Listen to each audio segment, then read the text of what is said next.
How we doing, guys? And welcome back to the Richie Hicks Jr. Sports Podcast. I'm your host, Richie, here with my good friend, Mr. Idris Salam. And as you can see, it's an all-blue Monday. Yes, sir. Big Blue Monday. Yeah, man. Who dressed these guys? Oh, no, man. Hey, we got some good tailors, though. Yeah, no doubt. No doubt. Big day for New York sports yesterday. And we're going to elaborate on all that. The Yankees extending their series to a final fifth game tonight against the Cleveland Guardians back in the Bronx. Jets and Giants both get massive wins over two former league MVPs, Aaron Rodgers and Lamar Jackson, respectively. Eagles still undefeated. We got a lot to speak on, and we're going to start it out with baseball. I guess you could say, me personally, I'm cautiously optimistic. I feel that yesterday, although, I was excited. I don't even know if excited was the right word. I think relieved would be a better word that the Yankees squared things up. It was a little bittersweet because watching them win that game last night just kind of made me feel like it should have been the final game of the series. Aaron Boone made some questionable decisions, which I kind of spoke on with Zappe a few days ago in Game 3, bringing in Clark Schmidt, a guy who just isn't all that seasoned in a situation like that. Feel that he gave up on Waldy Peralta a little too quickly. Yeah, I agree. Totally. But, last night, Gerrit Cole saves the day. And essentially what he did yesterday, that is why he has that contract. That's what the Yankees paid for, that version of Gerrit Cole, right? The slump stopper, the guy who's going to extend a series, maybe win a series. Both our victories in this series were with Gerrit Cole starting. Mm-hmm. And tonight it's going to be an all-hands-on-deck kind of approach. I mean, right. Tyone's getting the ball to start. I would not be the least bit surprised if we see Nestor. Mm-hmm. Wandy had a very small pitch count last night. So he might be pitching for a fourth straight game. Everybody on deck because this is for the season. I imagine the Astros got to be licking their chops a little bit. Yeah, they got a lot of rest. I think we'll go I don't think Ness. I think we get a few good, strong early innings, and I think Boone will start bringing in relievers. Just to throw the Guardians off. Yeah, I don't see Tyone seeing anybody for a third time around. I don't. Yeah. I'm hoping that we get 5 quality innings out of him. That's what I'm hoping for. We need that. But we got our backs got to swing tonight. We need some hits, man. I mean, great. We got home runs. Stanton knocked one. I mean, good. But we need men on base. We need some hits. Our bats need to light up. Yeah, it's still kind of been the same narrative with the Yankees. Depending a little too much on the long ball. And even yesterday, not the most comfortable victory. Mm-mm. The bullpen came through. Going back to Game 3, we could get mad at Boone. And, yes, I am kind of irritated with Boone. But truth be told, we had a bases-loaded situation in Game 3 that could have buried them early. We didn't get it done. Harrison Bader really proving his worth as the other part of that Jordan Montgomery trade. That was met with a lot of scrutiny amongst the Yankee fans that was a horrible trade. I think Bader is shutting up some of those people. Yeah, he's proving everyone wrong. We lost Game 3, but his home run. What more do you want from the guy? He's proving his point. He's what he's worth. Yeah, so, he's been an electric add-on since coming over. The center fielder that the Yankees have been searching for. Yeah. Good bat, too. Yeah, absolutely. And great speed. It keeps judging right. It kind of draws my intrigue as to even moving past this season, what the Yankees' plans are. Because, they traded for Benintendi as a rental. He could be brought back. I don't know if the Yankees would find it wise to bring him back. Obviously, Bader is going to be on the team. Yeah. One would think, I have a growing confidence in Aaron Judge that he's coming back. But, tonight, in my opinion, Carpenter? That's got to be a guy that you got to entertain bringing back. Yeah. I think it simplifies things. I think you bring him back. He's your lefty DH and Giancarlo's your righty DH. Right. I agree. think it makes it rather simple. And if you want to put them in the lineup on the same day, then you're going to have one of them play the field, which I tend to believe will be Stanton more frequently than Carpenter. Yeah. Carpenter's definitely not what you want in the outfield. It's a sacrifice you make to put his bat in the lineup. Right. I'd rather have him bat anyway. Yeah, I mean, the Yankees, there's some decisions. Even a guy like DJ LeMahieu, he wasn't included on this first round roster. I would tend to believe that he has a chance if we advance tonight. But even his production has been dipping down, and it makes you wonder if he could potentially be moved. I don't think it's cold, man. I don't think it's a guarantee that he's viewed in the same light that he was a couple of years ago within the organization. Aroldis Chapman kind of wrote his funeral story up with the Yankees. Yeah. He's done. It's a formality at this point. What's your prediction on the game tonight? How do you feel about all this? It's definitely a crapshoot tonight.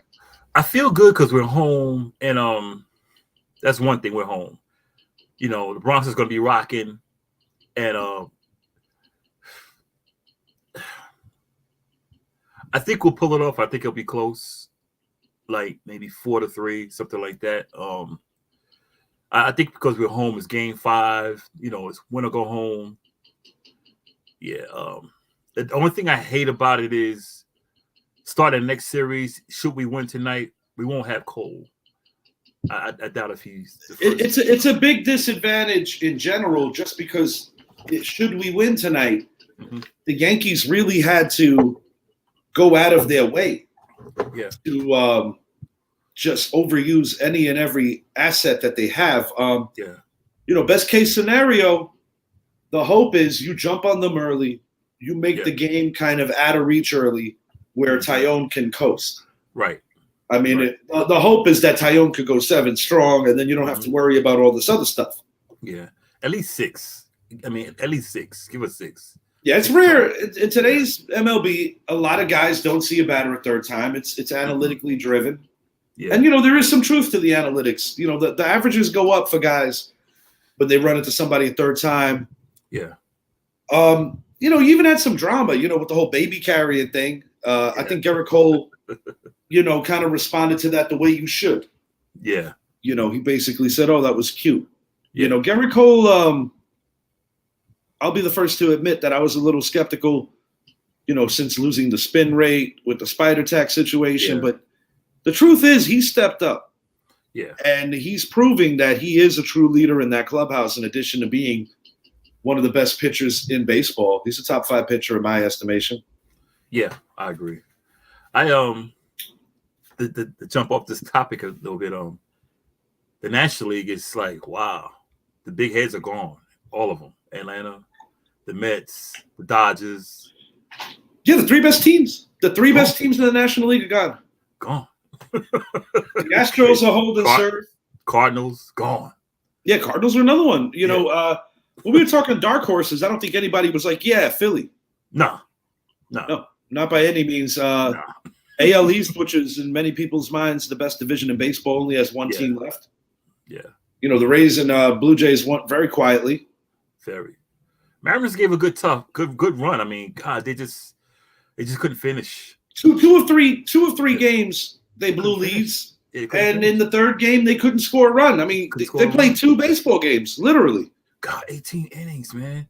And that's another reason why not winning Game 3 for the Yankees is annoying, because you'd have to think after going 18 innings, the Astros, Yankees doing them a bit of a favor by this is the only 5-game series. Everything else has been done.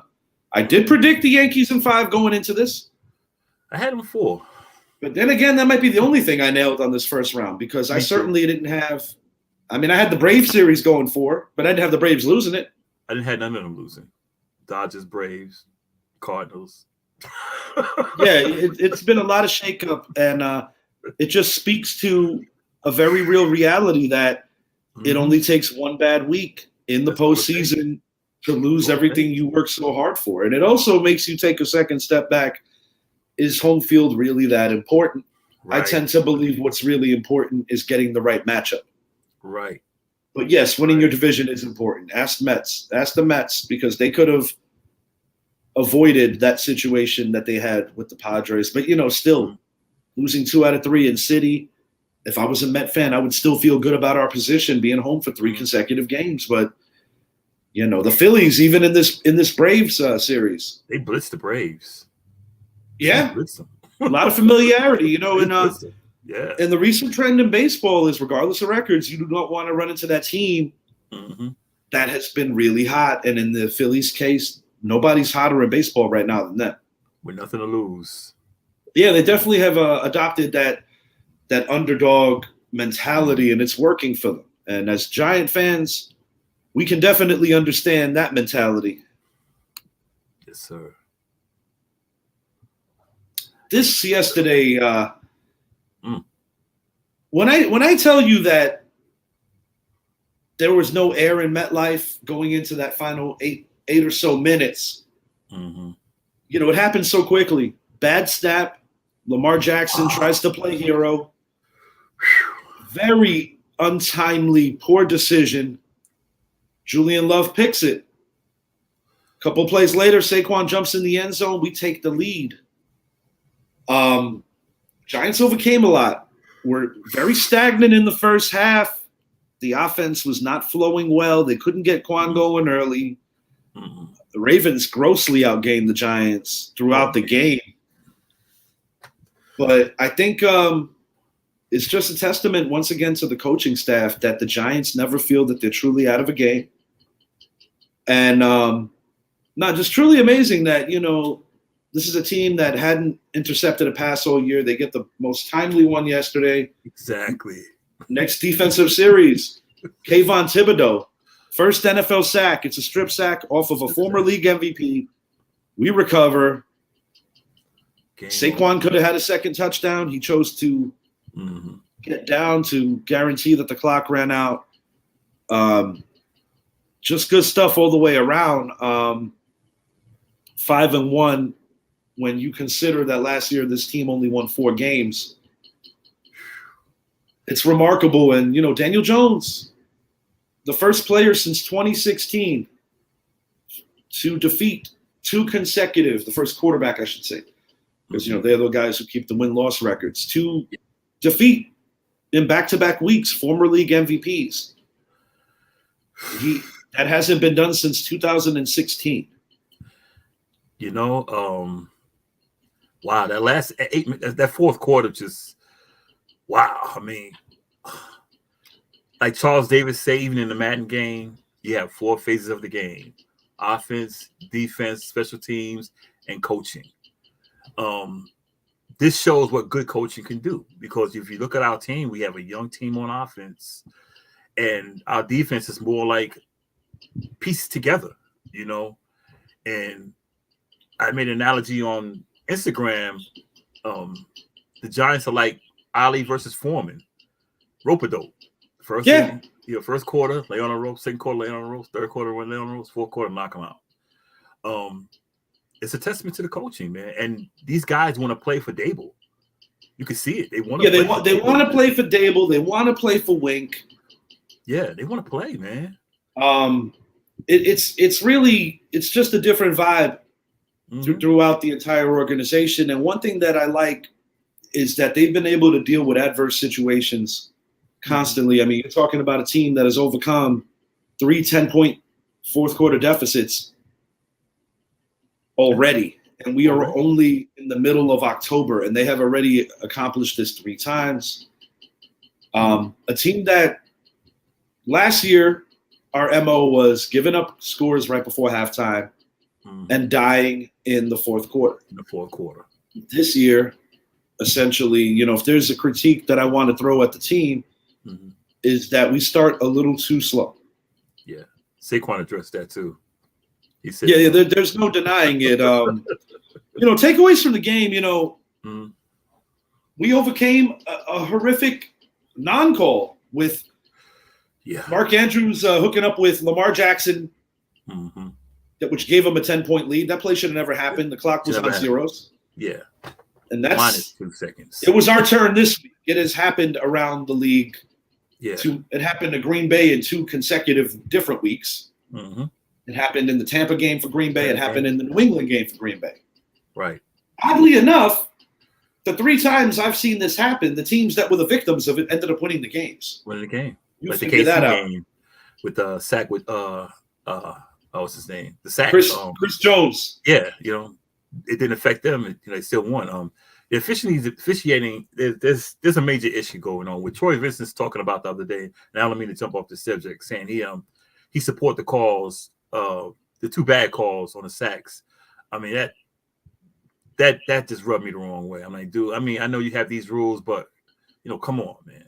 And that dude played defense too. That's even more comical because Troy Vincent played in a different era where I would expect that he wouldn't see things that way. I mean, but I will say this: Chris Jones there was like a little measure of fairness. He tripped Josh Allen yesterday. That should have been a penalty. That should have been he got away with it, but I'm like, you know what? He got screwed with the fumble recovery and the strip sack the week before, and we're going to elaborate on that game shortly. But we're going to Jacksonville this coming week. Mm-hmm. Yeah, man. Richie Hicks Jr. show will be in Jacksonville. Yeah, looking forward to it, man. A lot of tailgating. Tailgating going on. It'll be exciting, man. Yeah, we got a spot within 20 minutes of the beach and the stadium, so got a good deal on that. Yeah, go spend the weekend out there. Kind of an unexpected turn for us. We have been so bad for so long in the first 2 months of the season. This has just been very welcome for what we're doing. It's and insane, man. It's insane. Giants are halfway to 10 wins, and then I look at the schedule. I have a hard time believing that we can't do better than that. It favors us. Yeah, for sure. I love it, man. Now we're going to slide it over to 2 division rivals who played yesterday. You can't say enough about this team. Applying pressure early and often on Cooper Rush. I never really felt watching this game that the Eagles were in any real danger. I almost nailed the final score. I predicted them to win 27-17. I was off by 1. Yeah. But I think I had it. I think I had a 31-17. Yeah, you did have 27. Yeah. Nothing too surprising. I think that in a way it's a blessing for the Cowboys. I said this multiple times on the show. They needed Rush to lose a game before they could reinsert Dak. Yeah. Now they don't have to worry about that. Yeah. And I'll be honest, I don't think bringing Dak back yesterday would have been the right thing to do for anything because they were going to lose yesterday, whether they had Dak or whether they had Rush. Yeah. I will say this. I give the Cowboys a measure of credit for being able to keep the game competitive. They did hang around, but you cannot turn the ball over that many times and expect that you're going to beat that team in Philly. It's just not going to happen. And they were horrible turnovers. Those interceptions, especially that last one to CeeDee Lamb. He can say all day how he got hit. He let that ball go. No. And I'll tell you the truth. I saw the play. There was nothing wrong with that hit. That was just a bad throw. That was just a bad throw. Even the second interception with Slay. That was just a bad throw. Slay was everywhere yesterday. He was everywhere. Yeah. I think it was 3 of those guys out there. But just a bad throw. And shout out to Aaron Moorhead, my cousin, wide receiver coach of the Eagles. Sends a shout out to the show. So I guess I can say he's a fan of the show. He gave praise to the Giants. So shout out to you. I think bringing Dak back wouldn't have made much of a difference. But something about that game, Dallas, they exposed a little with the Cowboys. Because I saw how they did with Micah Parsons. They basically said, okay, we're going to let you come. And we're going to make you play coverage. And, they tried to turn him inside out in terms of the way he attacks. Yeah, and they were successful with it. And the option, the RPO killed Dallas. And it sent Gregory and Mike. It's like they didn't know what to do. They were, they couldn't stop it. Essentially, Philly was able to negate Dallas's aggressiveness. Yeah. And that might be the blueprint. It could potentially be, but one thing that we can't lose sight of, not every team has an offensive line like the Eagles. You need to have that kind of offensive line in order to do some of the things they were able to do. You know, but, you know, 6 weeks in, and you look at their immediate schedule for the next month, there's no reason to believe that they should not be undefeated going into midway December. November. November, yeah. And, you know, they do us a favor, knocking us into second place, essentially, because we do have a head-up loss with the Cowboys. It's our only loss this year. As far as Dallas goes, you know, they should feel good about themselves and their position regardless. You know, they lost their quarterback week 1. Yeah. They are a 4-2 team, and in most divisions would not be in third, but the NFC East, with the exception of Washington, are all really good teams right now. Yeah. You know, the thing about it, Zeke actually had a good game yesterday, too. Yeah, he played well. He played well. He played real well. He shut down Pollard. CeeDee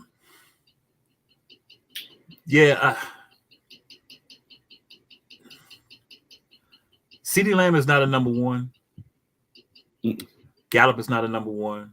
And I still ask myself, why did you guys get rid of Amari Cooper? CeeDee Lamb is not a number 1 receiver. He's not physical enough. I mean, he's fast, but he's not physical enough. He doesn't get – he's easy – if you get a hand on him, he's going down. You know, he's not crafty enough. He uses speed, but he's just not crafty enough to where Amari Cooper was crafty. He knew how to push you off of him, you know, all the stuff. And his hands are still not – you can't trust his hands. See these hands. Yeah, that was a curious one. I thought an odd man out would have been Zeke as opposed to Amari Cooper. You need that guy that you know is going to continue to extend drives by just getting to the chains. Right. Michael Gallup, good player, but by no means is a number 2, let alone a 1, more like a 3. Right. And you know, Chris Collinsworth, a guy who I don't exactly enjoy listening to his games, but I will say he made a good point. He says, I am tired of seeing Darius Slay. When is Dallas going to get tired of throwing at the guy? Right. You know, for as nasally and as annoying as his voice might be, the man does know the game. He knows the game. I'm not going to say that. You know, but between listening to him and listening to Bob Costas yesterday, let me tell you, man. Bob Costas. I'm just going to put this out in the universe and let the chips fall where they may. I am not a Bob Costas fan. Right. Never have been, never will be. And I think part of the reason is because he over-dramatizes every aspect of everything. My dude is talking about what's going to happen in Game 5 and can Peralta pitch and can Nestor pitch. I'm like, my guy, instead of worrying about tomorrow, would you mind concentrating on what's happening right in front of you? The way he comments is hilarious because it's like I felt like Ron Darling was getting annoyed with him. Yeah, because he's like, Nestor throws a pitch. And I'll be honest, Ron Darling don't like the Yankees, so you got that bad juju of a guy who don't like the Yankees, and then another guy who just don't like to stop talking. And like I said, with Costa's voice, it's like it's just so dry. It's just like, and that's a strike. I mean, it's like, okay. I'm glad I'm not the only one that noticed that, man. No doubt, man. Yeah, like I had messaged my mom during the game, and I even asked her. I was like, "Is this guy as annoying as I feel that he is?" I actually enjoyed Costas a little more when he was messing with the NBA back in the day. Yeah, but with the baseball, I'm sorry, NBC, man. It's just too over dramatized. If I'm going to get annoyed with somebody, let it be John Sterling. Oh, because at least he has the miles. Yeah, to be that way. Costas I like Sterling, man. No, but Sterling's pretty funny. Yeah. It's just the thing with Costas. He just sells it every little thing. I'm like, bro, just call the game. Stop it. And Susan Walden, I like her too. Yeah, I got no problem with Susan. They're a good tandem for what they do on the radio. But I will say this: that is specific to radio. They belong on radio. Yeah, they belong on radio. Yeah, no doubt. Buffalo Bills yesterday, a rematch of last year's most entertaining playoff game. That was a big win yesterday for them. One thing as a football purist that did kind of annoy me is that I understand that Buffalo has a great defense. And I also understand that they have a great offense. So Buffalo feels that they can go for it on fourth damn near every time. But I got to say, there were certain times when you look at how fourth down, when you don't convert plays out, I'm like, guys, it's okay to punt since you feel so good about your defense. Right. I feel that had they punted a couple more times, played a more field position game at certain junctures of the game, I don't think I think they would have won the game a little more handily. I agree. I got to give Patrick Mahomes credit as well as the Chiefs O-line because I do think at different junctures of the game, they were winning matchups that probably on paper you don't think they're going to win. But I think Buffalo made it very clear that they are the best team in that conference. I agree. I think with Kansas City, I think they relied too much on the magic rather than just going right at a team, run the ball, pound it down. Yeah, it's not really their MO. Right. And I think with a lot of teams are starting to look at say, okay, these guys are more magical than actually fundamentally sound, which I believe they're fundamentally sound, but I think they rely on the magic. That last interception by Mahomes, that was just a bad throw. Bad throw. He knew it. He knew it. And, I look for weaknesses even after wins like I did with our team. Yeah. If there is a weakness in Buffalo, and if I'm a Buffalo fan, something that I'm maybe moderately concerned about, if there's anything that they struggle with, it is third and short because they do not have that defined number one running back. They don't. That you could just go to and say, okay. And the truth is, more times than not, when you need that short yardage, it's going to be your quarterback. Yeah. But, there's only so many times during the course of the year you could do that or that you even want to do that given his value. But I did notice that on third and shorts, like very shorts, I'm talking about 3rd and 2, 3rd and 1, third and a long one, things like that. The Bills are still struggling in that regard. Yeah. I mean, they'll march up and down the field. Yeah. But, that's the thing about offenses like that. It's like the high-power offenses that throw. If you get them down there 31, 32, or killing the clock, even in college football, they have a problem. They're used to stretching the field. But when they got to get dirty and grimy, it seems like that's where they struggle. Yeah. I think, and with Josh Allen, big, strong, and everything, but you got to look what happened to Cam Newton. I mean, you got to start saying we got to get somebody back there who can get that 1 or 2 yards. You can't always keep relying on because somebody's going to be like, like imagine Bobby Wagner was like the Bobby Wagner with the Legion of Boom. He's like, okay, I'm gonna take this guy out. Yeah, a guy like that. There's players around the league, and the point to be made, to your point, piggybacking off it, is that you just don't want your guy taking those unnecessary hits if he doesn't have to. And when you have 3 guys on your running back chart, you got to figure it out. But the Bills, if there's anything that I could critique, that's what it would be. Yeah. But through 6 weeks, Philly and the Bills right now, you have 2 surprise 5-1s. You got the G-men. Nobody saw that coming. And even the Minnesota Vikings. Yes. Yeah, the Minnesota Vikings are putting some wins together. And I think the other part of that is the Green Bay Packers are finding ways to lose. We're going to speak on those Packers in a moment. But, as of right now, like I said, huge win for Buffalo. Massive, massive win for Buffalo. And, it's hard to see anybody in the AFC when you really think about it that poses the threat. And if there is a team, it's Kansas City, which would lead me to believe Kansas City might look at their depth chart and be like, okay, what do we need to close the margin with these guys? Because when I look at that Bills team, I don't see too many weaknesses. You got Von Miller, who had a signature game yesterday. He sure did. Big pickup. Yeah, huge pickup. And as important as he may have been to the Rams, I think he's even more important right now to the Bills. The Rams are missing him. Oh, yeah. They're missing a few people. And he is definitely Whitworth and Odell as well. But, the Rams, definitely a team looking for an identity a year removed from winning the whole thing. This is a team that's familiar with winning recent history. What the hell is wrong with the Bucs, man? Very uninspired. Even when they win, they don't look that good. You know, I did say this to Zappe. I certainly didn't pick a Steeler upset, but I told him, I said, the Steelers are definitely going to compete. Yeah. Tomlin's the kind of coach that he's not going to allow getting embarrassed by Buffalo. I knew the Steelers were going to give Tampa something just on sheer pride alone.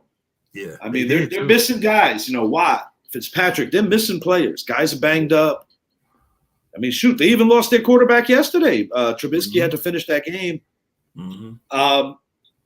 When I look at Tampa, it still comes down to the timing on offense. It seems like Tom Brady is just not in sync with his guys. Gronk, man. Big loss. Huge loss. It seemed like when Gronk was in there, everything was like, okay, but he don't have that security blanket anymore. Because, you know, Gronk was where he needed to be every time. And that blanket covers a lot more corners than just the receiving aspect of it. This is a guy who you bring in as an extra blocker. This is a guy whose presence on the field alone opens up things for other guys. Because just having him on the field is something that you always have to account for. Right. They don't have that guy right now. And I'll be honest, they let JPP walk. They didn't bring back Sue. I mean, I get it. Hakeem Hicks is a very good football player. They've got other talented guys that have come back. But when I look at this team, and I'm not going to say it's because of Bowles versus Arians, because even last year I saw some of this start to happen with Tampa, but they just don't look hungry. They don't look like a team that wants to win a championship. They don't look like a team that wants to be great. They look like a team that's kind of just going through the motions. And they are talented enough to win more games than they lose, but this is not a championship caliber team right now. No, they look like they won the Super Bowl, and it's like, okay, well, we're still the champions. No, you got to defend it. And it's been 2 years. You have to defend that title. Yeah, they lost last year. This is the year that you're supposed to be like, yo, man, we got to get back. Last year was an aberration. We should have won that. Yeah, we got to get back. And you know, a lot of losses. You know, nobody's going to admit it. But losing Antonio Brown was massive. He had a hard head, but he knew what to do on the field.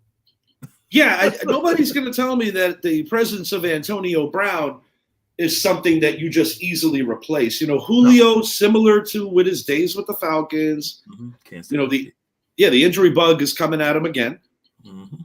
What is your prognosis, though, moving forward? Do you think these guys get it right, or do you think that what we're seeing is what you're going to see? I think what we see, we're going to see. I mean, I think they'll get better. But I think the run is over, man. I mean, Tom Brady can get it done, but he doesn't have that continuity he had last year. And it's you know, with Evans, Julio can't stay healthy. Fournette didn't have a good game running the ball. And that interior of the O-line is not what it once was either. Once was. And like I said, he doesn't have that tight end. He doesn't have that Gronk out there where he can say, okay, if nothing else, if all else fails, I got this guy. Yeah, I see him as very vulnerable right now. And, you know, people have been proved foolish in the past to say anything negative about Tom Brady. But, you know, I'll put it to you like this. Since 2019, which was his last year in New England, this is the most pedestrian I've seen him. Yes. And he very much looks his age more weeks than not. I don't think that he's the type of quarterback at this juncture of his career that is just going to overtake anything without having everything right. And they are not right. You know, something speaking on the Steelers, it's funny how, I mean, the 49ers lost yesterday. Yes. It's funny how Garoppolo and Trubisky were more like, okay, we can get rid of these guys and let's go with the younger guys. Yeah. But the younger guys get hurt. You said, oh, it's a good thing we didn't get rid of these two. Yeah, guys. a lot of times you have younger players who they get the initial chance and they don't seize it. I mean, look at Daniel Jones in our case. Yeah. While I'm not going to blame him for all the wrong things with the Giants before this season, you know, when you get that many OCs that many head coaches. It's hard to build continuity. I don't recall who posted it today or who commented, because I'm on so many different Giant pages, but I did see someone basically say the way that he's arrived this year, it's almost like it's his rookie year all over again. Right. It's like a second chance at a rookie season. And, you know, a guy like a Trey Lance, that's just bad luck. You know, he got hurt. Mm-hmm. You know, there's other young quarterbacks that, you know, you got to ask yourself, where is their future headed? And, you know, our next topic, Tom Brady's former team, there's no better like question mark regarding two young players more so than what's happening right here. You know, we got Bailey Zappe, you got Mac Jones, and you got a Patriot team that, as of late, looks like they are performing better with Bailey Zappe. Short sample size, of course, but, you know, it does beg the question, is this a thing? Like, can this be a thing? But, you know, the thing about it is when Mac Jones came out of Alabama, people questioned his mentality anyway, because a lot of people didn't like his personality. Mm-hmm. And here you go, you got Bailey Zappe, and I still compare this, and I'm not saying this guy's going to be like Brady, but it's just like the situation with Brady and Bledsoe. A little bit. So one guy, he got hurt, and Brady came in. Brady wasn't even supposed to be on the team, and Bledsoe never saw the field again. I mean, this guy, he's playing well. I'll give Jones a measure of credit in the sense that, you know, rookie year last year, they didn't exactly take the wrap off him, so to speak. You know, they didn't really let him open it up. They were a playoff team last year.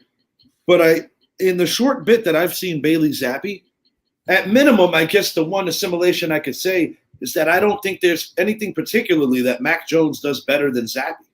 Mm-mm. And that's where, you know, our buddy Mike Zappe, no relation, basically called for this and said that he felt that if Bailey Zappe got the opportunity, he was going to show that he was a better choice than Mac Jones. It's not a bad situation to be in. Similar to the Green Bay Packers, New England has always been in a position where they manage to kind of get the next guy without necessarily looking for him. Yeah. Oh man, I lost my train of thought. Zappe was a good quarterback at Western Kentucky, though. He set a lot of NCAA records, so he wasn't that bad. And it goes back to the thing we've said that with Mac Jones and Alabama quarterbacks and Ohio State quarterbacks and Oklahoma quarterbacks, when you surround these guys with 4-star players, it makes that quarterback. Yeah, that's the whole thing. You're getting the best of the best playing around you, and that's why I think so many of these big-time quarterbacks in the college game don't make the best transition to the pros. Look at the kid in Arizona right now, Kyler Murray. You know, and there have been other cases. You know, you could go back a bit. You could look at a Matt Leinart, right? You know, there were plenty of guys. Sam Bradford, plenty of guys that, you know, could never duplicate what they did in college, and part of it is because in a lot of ways they were spoiled. I think the guys that have that everlasting appeal, I mean, there's always different variables. Some guys are supreme athletes.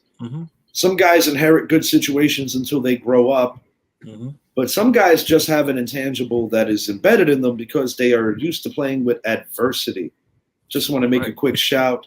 Duke is not exactly known to be a football school, but one thing I will say is that our quarterback, Daniel Jones, has taken his fair share of beatings long before he ever put on a Giants uniform. And I do think to a level that some of that toughness that we're seeing and appreciating was born out in Duke. He's better than the other Duke quarterback we drafted back in. Oh, yeah. That's that guy was awful. Absolutely awful. And the good thing is I don't think we're ever going to see any more comparisons with those two. No. Keeping it in MetLife Stadium. Jets. Jets. Woo. Consecutive weeks, the Green Bay Packers fall victim to the teams in MetLife. Neither loss occurred in MetLife, which is even more alarming. Right. Packers get beat on a neutral field last week to our New York Giants. Yesterday, they play a Jet team, and the Jets looked more convincing than the Giants did. They got run. Yeah, they did. They did get run. Sauce Gardner for a little bit of social media fun was able to get his hands on my father's cheese head. I don't know if I'm like, did he like take that from Dad's storage unit? I was like, you might want to go check, man. yeah. I was like, I don't know. From Josh and what's the name's? Yeah. I was gonna say maybe he took it from Olsen's storage unit.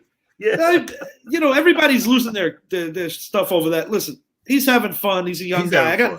I got no issue with any of that. Lazard knocked it off his head, but he said it was all fun. He even admitted it was, it was funny. Hey, you don't want that happening on your home field. You got to do better. Jets are definitely headed in the right direction. They're mentally tough. I mentioned this to Brett before the show. I feel that the Jets are gradually taking on the attitude of their coach, similar to what's happening across the hallway with our Giants with Dable. But what did Salah say a couple of weeks ago? I'm taking receipts. He did say that, and it's starting to prove him rather truthful that his team is believing in him. Yeah. And I said this to Brett on the phone before we even got on the show. I said, I don't know how that outside of Buffalo, I don't know how the East shapes up 2 through 4 because they're all very tight. But I did say this. I said, I think the New York Jets are more mentally tough right now than the Miami Dolphins. They might not be more talented, but they are a more mentally tough team than the Miami Dolphins. Patriots are hanging around. I wouldn't expect any less from a Belichick coach team, regardless of the situation. But, definitely kind of doing it, the Jets on the low because the Giants are getting the headlines. Right. As they should. Yeah. As they should. But this Jets team is improving. You know what's so funny, man? You think about it, this football calendar. The Mets make it to the playoffs. The Yankees make it to the playoffs. The Giants and the Jets got winning records. And the Bills are the best. And the Bills are the best team in the NFL, in my opinion. Yeah. They might have one blemish, but I think they're the best team in the NFL. Yeah. So it's like, wow, New York sports really looks good right now, Yeah, for sure. It's been a long time since all three in the NFL were relevant. Mm-hmm. You could probably say just as long a time since the Mets and Yankees were both relevant at the same time. Usually it's just one, and usually it's the Yankees. And, the Jets are doing what the Giants are doing with defense. And the offense is not really explosive, but they're doing enough to get it done. And, Wilson is getting better every week. Getting better. He's getting better every week. Definitely a surprise. I certainly didn't have – Zappe and I picked these guys to win 7 games. I think I had 6 or 7, somewhere around there. It looks like they're going to exceed that. I mean, they're already at 4. Good. Yeah. And an even more glaring storyline from this game yesterday, I would have to say, is the Green Bay Packers. This is a team that, regardless of the turnover with a lot of younger players, particularly at the receiving positions, on defense, you brought in a lot of youth. They did get a decent haul for Devontae Adams, the embattled right now, Devontae Adams. What do you think, man? Do you think that it's sound the alarm time for Green Bay? They're 3-3. They're 2 games out of first, technically 3 if you count the head-up matchup with the Vikings. Technically, that's almost the equivalent of being down 3. Is it time to panic if you're a Packer fan, or do you think this is just some of the growing pains of having young kids? I think just growing pain. I think, unlike Tampa Bay, I think Green Bay will figure it out. I think they'll figure out one reason because they're in that division. Okay, they got to compete with Minnesota, yes, but you still got Chicago on the schedule. Detroit, they don't have a defense. Yeah, Detroit is still Detroit. Yeah, they're still Detroit. So I think, and they play our division this year. I won't even call them the Commanders. They play the Commanders next. And one would have to think that's a get right game, but looking at the way the Packers offense has looked pretty much since the fourth quarter of that Giants game. Yeah. It was almost like a continuation from what happened in England. Yeah, I think they need to get back to what they used to do good. They run the ball. They got 2 good running backs. Run the ball. Set up the pass. Yeah, you got to simplify things right now. And, Aaron Rodgers said it best when they lost to the Giants. He certainly wasn't panicking, but he basically said that he felt we're just not there yet. These are young guys. It's going to come in time. And, I'll admit, this is a team that I said would probably have some ugly weeks like this, but in the end, I still thought they'd win the NFC. Right now, I must admit, that's a hard sell for me to think that they could win the NFC, but there's a lot of games left. Well, I picked them to win the North. I mean, I picked the Vikings to win the North. You did pick the Vikings. I did Zappe. I actually picked Green Bay. Yeah. But I didn't expect the Packers to come out like this. I mean, it's one thing, like I said, to lose on a neutral field. Yeah. But to get smoked at home like that by the Jets. Yeah, by the Jets, a team that historically doesn't do stuff like that. No. That is an eye opener to say the least. And wrapping it up on this division and our final punch on this show, their rivals, the Minnesota Vikings, are quietly. Well, a little transition. I just want to make mention of this. Without me really realizing it, we talked about all three teams that Brett Favre played with the exception of the Falcons. But nobody remembers the Falcons because he didn't really do anything there. No. But we went Packers, Jets, Vikings, just like that. Yeah. That was not an intended segue. At any rate, right? I was just like, wait a minute, Jets. That was a weird time. When I would not have known that he said something. Favre was getting weird, and I saw a Brett Favre special recently. Yeah, and something that reminds me of the football player he was, because everything that you see now is with that scandal. Yeah, and but yeah, Vikings quietly amongst. One of the four best teams record-wise right now. One of three with a 5-1 record. Dolphins are undermanned. Skylar Thompson had a very quick day. Yeah. Teddy Bridgewater, he got hit a lot yesterday. Yeah, he got hit a lot. The Vikings aren't exactly winning pretty, but they're winning. They're winning. Just winning. I don't think they've played a better game since week 1, to be honest, when they opened it up on Green Bay, but outside of their one blemish, which was the Eagle game, and they did shut out the Eagles in that loss in the second half, I think it's time for people to start buying the Vikings to a level. It's funny because the Vikings are doing it quietly because people are not really talking about them. They had trouble putting away the Lions. Yeah. They had trouble putting away the Bears. Mm-hmm.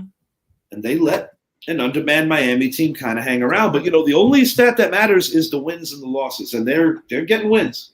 I think they'll go as far as Kirk Cousins take them. Well, when you say it like that, I guess I don't have the highest expectation. But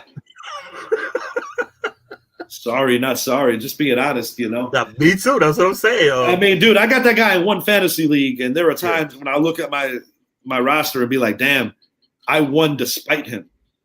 Right, because Dalvin Cook can do his thing, but he tends to get nicked up himself. And you're gonna need Kirk Cousins to handle business, and I mean Justin Jefferson, proving that he has truly arrived. I don't know, man. With the Packers suddenly having all these issues, and with the Bears inept, and with the Lions inept for the most part, I have a hard time at this point not buying this team at minimum and saying they should win the North.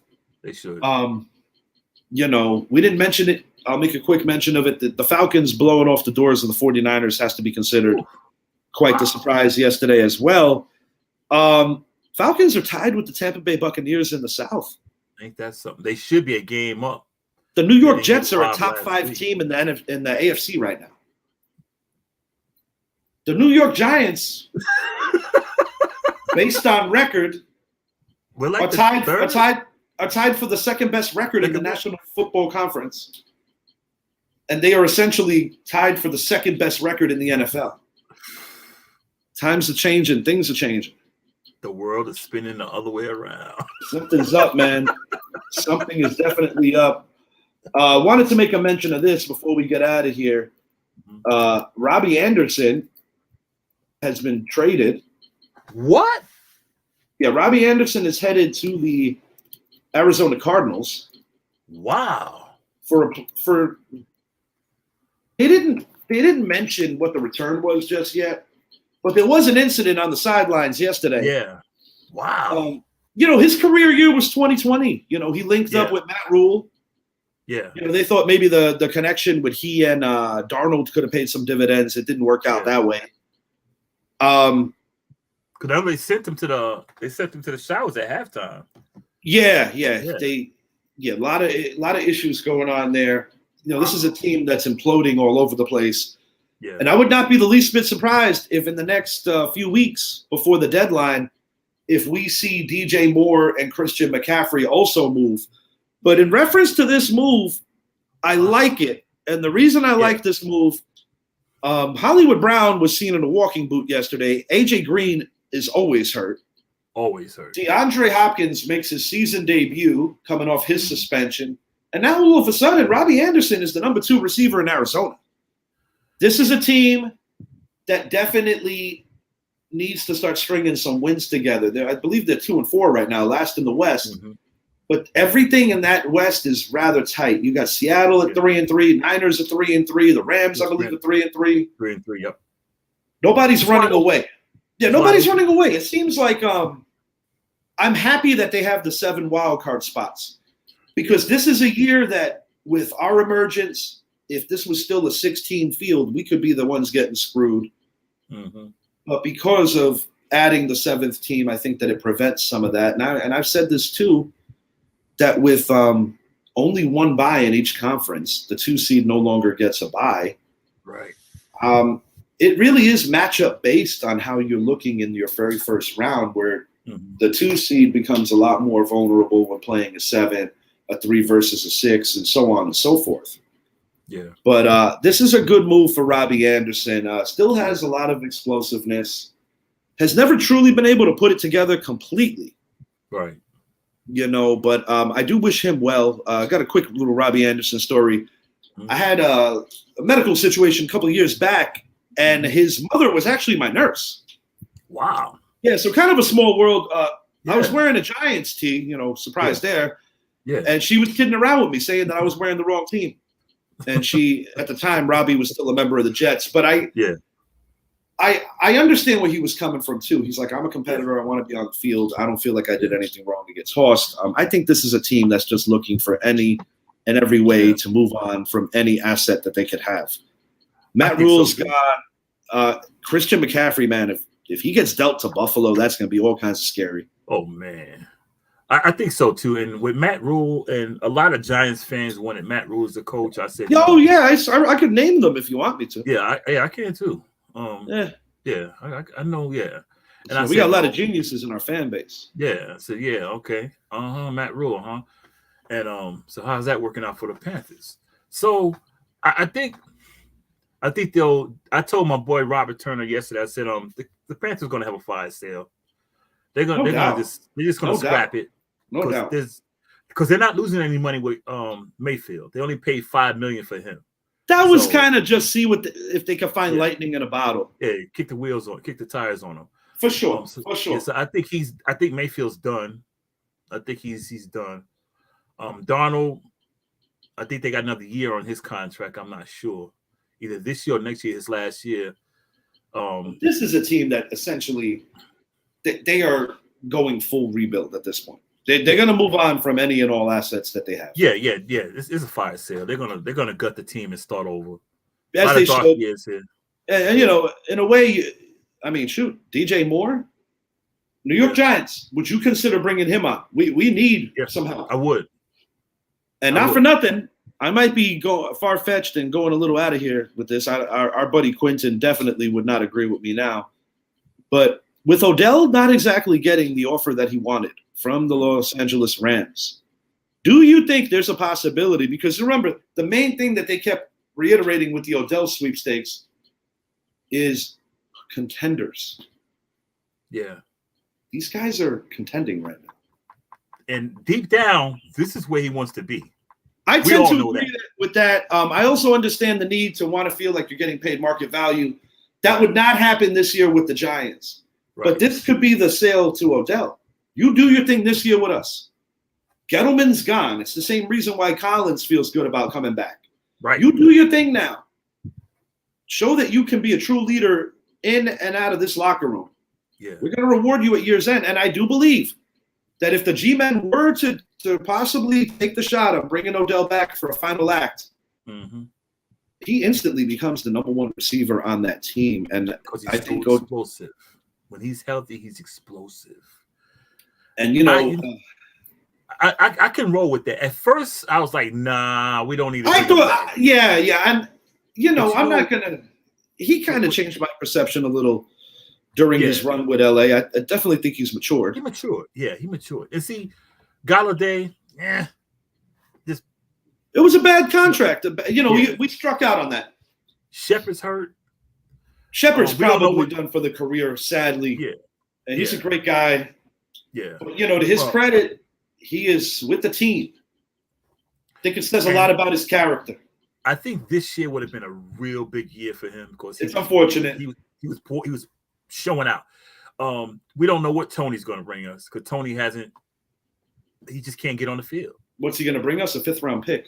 Yeah. I like Wendell Robinson. With the emergence of Robinson, I could see Tony getting dealt. Yeah, Robinson got his chance yesterday, and he performed. I think the Giants are just going to ride it out with Galladay as much as they don't want to. With Slayton, this time next year, you see a payout. Yeah, Slayton's doing good. And he took a pay cut this year, Slayton. So I can see. Good thing they don't charge him for drops. Yes, yeah. Yeah, because yesterday he had these drops. Real talk. I mean, I love Slayton. Don't get me wrong. Yeah. Man's always open. That's the frustration of it. But, yeah, I go with what we got right now, and we got to be supportive of these guys. That's what we're running with. If Odell takes the cheap, I say, okay, bring him in. I do believe that if Odell does his thing and avoids another injury, I couldn't see him getting paid. Give it a center base. If he stays healthy, you get this, you get that. Yeah. There's ways to make it work if they wanted to, and there were some articles that Brian Dable was FaceTiming with a prolific free agent receiver. By no means am I saying that it's Odell, but it does beg to question if that is. Like Odell. Yeah, because then he's in the facility. I understand he was visiting Sterling Shepard. I understand that. Mm-hmm. But when an organization is that freely allowing you to hang with the guys, exactly, that says something to me. I read between the lines on that one. How about our tight end, Bellinger? Daniel Bellinger is doing it right now. He's doing what Evan Ingram could not do. That was catch the ball. And I'm going to put it out there right now. My fantasy football team in the Pops, Cheddar, and the Sun League, if there is a weakness on my team, it is tight end. So I put in a bid for Bellinger. He's catching the ball, and he's doing more. The end arounds, and I love that guy. The creativity is there. The creativity is there. For 2 consecutive weeks, Daniel Jones has not been able to run the ball as we've come accustomed to. And a lot of that does have to do with that ankle injury from the Bears game. But I got to say, man, 6 weeks in, 11 weeks to go, or 11 games to go, 12 weeks to go, there's no reason to believe that the New York Giants don't have as good a chance as anybody right now. And that is remarkable in itself. What's that saying? We got a puncher's chance. We certainly do have a puncher's chance. And if you ask me, I think Dable is pretty damn good with the hands. Yeah. He gotta watch that last round. Yeah. Definitely got to watch that last round. You might be winning on points, but we might knock you down, though. That's right. We wait for that last round. That's it. Good to be a Giants fan. Yeah. Let's go Yankees. Great show, Idris, as always. Hit us up, man. Let me know who's going to be in Jacksonville. We look forward to linking out there with my good friend Gary and his wife, and we're going to definitely run into a lot of New York Giant fans. We're going to get out of here. I'm going to actually speak to Idris about this trip now off air. Until next time, I am Richie. Thank you so much for watching. And Aaron Moorhead, sir, please come on the show. Come on the show, bro. We need you.